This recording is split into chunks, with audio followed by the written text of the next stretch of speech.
जब से हमला किया था तब लगा कि जल्दी ही वो युद्ध जीत जाएगा, लेकिन ऐसा हुआ नहीं। आज 8 महीने बीत जाने के बाद हालात रूस के विपरीत है और इससे बौखलाए रूस की सेना के कई अधिकारी छुट्टी पर चले गए।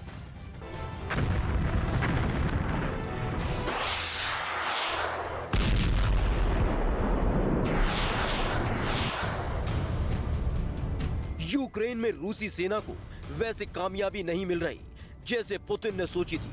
जंग जब शुरू हुई थी तो रूस ऐसा दिखा रहा था जैसे ये बस कुछ ही दिनों में खत्म हो जाएगा, और माना जा रहा है कि पुतिन को ये सपने उनकी ही सेना के कई अधिकारियों ने दिखाए थे।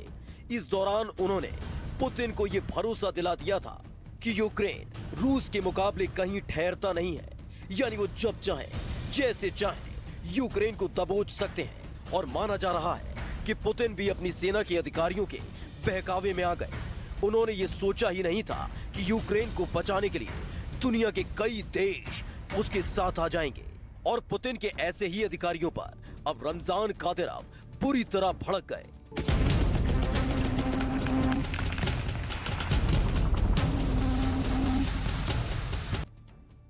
रमजान कादिरोव ने इस दौरान रूस के सेना के बड़े अधिकारियों को खरी खोटी सुनाई, जिसकी वजह से अब रूस के अधिकारी खफा हो गए हैं और जंग के दौरान ही छुट्टी पर चले गए हैं, जिसने पुतिन की टेंशन बढ़ा दी है। दरअसल हर मोर्चे पर रूस को मिल रही नाकामी को देखते हुए रमजान कादिरोव ने कह दिया कि यूक्रेन की जंग लड़ रहे रूसी सेना के अधिकारी नाकारा हैं। कादिरोव इस बात से नाराज हो गए थे कि पुतिन की सेना के अधिकारी यूक्रेन पर पूरी ताकत से हमला नहीं बोल रहे हैं, और इसी वजह से ज़ेलेंस्की की फौज रूसी सेना पर भारी पड़ रही है।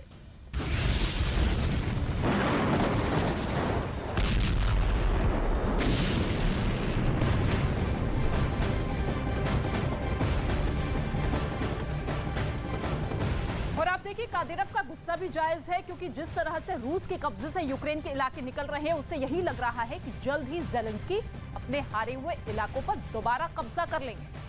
जी हाँ, ये बड़ी अपडेट आपको बता रहे हैं।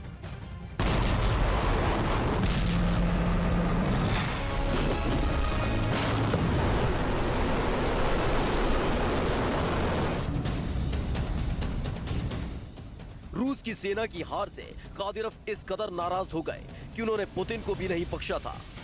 कादिरोव ने साफ कहा था कि उनके लड़ाकों को खुली छूट दी जाए ताकि वो यूक्रेन में जीत का झंडा फहरा सके। लेकिन इसी बीच पिछले महीने रूस के हाथ से डोनेस्क का एक अहम शहर लेमान निकल गया।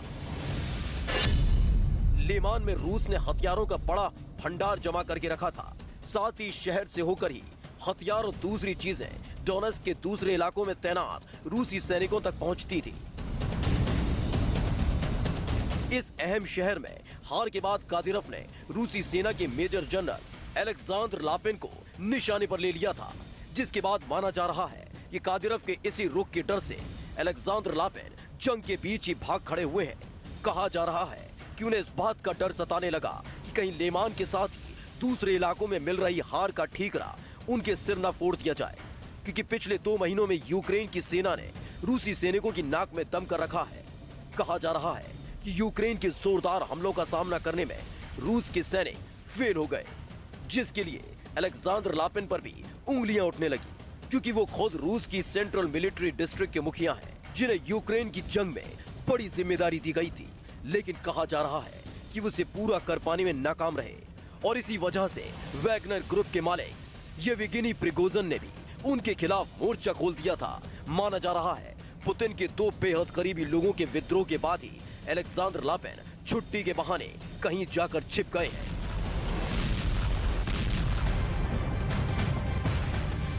और एक और ये बड़ी अपडेट आपको बता दें, रूसी खुफिया एजेंसी केजीबी के हवाले से ये बड़ी खबर आई है, जिसके बाद हड़कंप मच गया है। केजीबी के दावे के मुताबिक अमेरिका ने बेलारूस की तबाही का जो प्लान तैयार किया है उसमें पोलैंड का किरदार बेहद है, क्योंकि जंग की शुरुआत से पोलैंड यूक्रेन के साथ खड़ा है।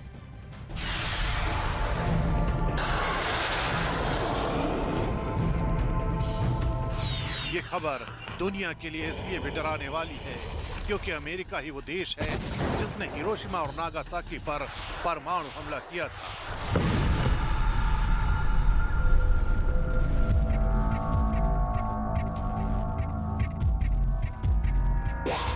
और अब जबकि पुतिन बेलारूस के रास्ते यूक्रेन के कई शहरों को तबाह करने की साजिश रच रहे हैं, तो रूस की खुफिया एजेंसी केजीबी के हवाले से आई ये खबर अपने आप में खलबली मचाने वाली है कि बेलारूस में अमेरिका की एयरबॉर्न डिवीजन परमाणु हमले को अंजाम दे सकती है।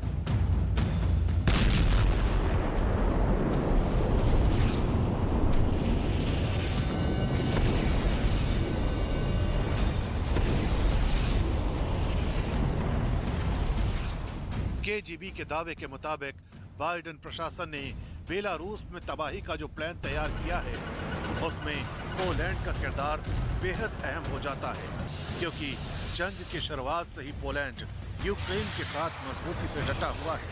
नेटो देश पोलैंड के ही रास्ते यूक्रेन तक हथियारों की सप्लाई करते रहे हैं।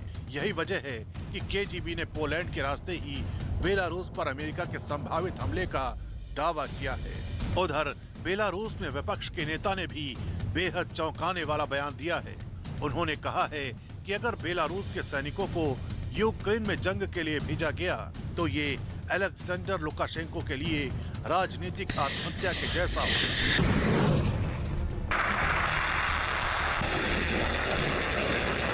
बेलारूस के तानाशाह लुकाशेंको अगर यूक्रेन के खिलाफ लड़ने का आदेश देंगे तो बेलारूस के लोग रूस के लिए नहीं लड़ेंगे। लोग तानाशाह का आदेश नहीं मानकर जंग से भाग जाएंगे।